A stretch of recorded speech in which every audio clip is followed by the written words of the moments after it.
Hello दोस्तों, मेरा नाम रजत प्रताप सिंह है। RB legal support YouTube channel में आप सभी का बहुत बहुत स्वागत है। दोस्तों, आज के वीडियो में हम माननीय सुप्रीम कोर्ट के द्वारा दिए गए एक लेटेस्ट जजमेंट के बारे में बात करेंगे, जो कि आईपीसी के सेक्शन 498A को लेके आया है। तो दोस्तों, वीडियो के अंत तक बने रहिए। वीडियो इन्फॉर्मेशन अच्छी लगे तो हमारे चैनल को लाइक, शेयर और सब्सक्राइब करना बिल्कुल ना भूलिएगा। दोस्तों, अगर आपके ऊपर 498A का केस हुआ है तो आप बिना वजह केस ना लड़ें। आपको केस लड़ने की कोई ज़रूरत नहीं है, क्योंकि पत्नी इतने टाइम के बाद 498A का केस करती है, तब आप ट्रायल फेस क्यों करते हो? आपको सीधे वो केस खारिज करवाना है। इस मामले में कपल्स की शादी सन 2007 में होती है और 2009 तक वो दोनों साथ रहते हैं, और 2009 में ही दोनों अलग हो जाते हैं। जैसे ही वो दोनों अलग हो जाते हैं तो पति के द्वारा डाइवोर्स का केस फाइल किया जाता है। फिर पत्नी 2013 में अपने पति के ऊपर आईपीसी के सेक्शन 498A 406 के अंदर एक कंप्लेंट दर्ज करवाती है, जो एफआईआर के अंदर रजिस्टर हो जाती है।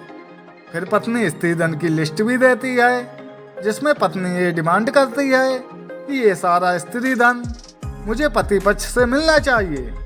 पति के द्वारा सारा स्त्रीधन और अमाउंट पत्नी को दिया जाता है। पत्नी के द्वारा इन सभी चीज़ों को नहीं लिया जाता। फिर पति के द्वारा स्त्रीधन और अमाउंट पुलिस को सौंप दिया जाता है कि पत्नी लेती है तो आप दे दीजिएगा। फिर पति पक्ष के द्वारा क्वेश्चन के लिए हाईकोर्ट जाया जाता है। वहाँ पर यह बात रखी जाती है कि हम 2009 से अलग रह रहे हैं और पत्नी ने यह केस 2013 में किया है। हाई कोर्ट के द्वारा जब पूरे मामले को देखा जाता है तो हाई कोर्ट के द्वारा 498A के केस को खारिज कर दिया जाता है और आईपीसी के सेक्शन 406 को रखा जाता है।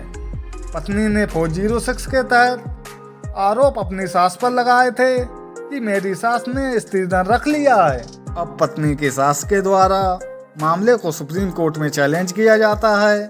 सुप्रीम कोर्ट के द्वारा मामले को गहराई से देखा जाता है और यह बोला जाता है कि पति के ऊपर तो यह केस नहीं चल सकता, क्योंकि 498A का केस पति से अलग होने के 3 साल के बाद नहीं किया जा सकता। पति को इस केस से मुक्त कर दिया जाता है।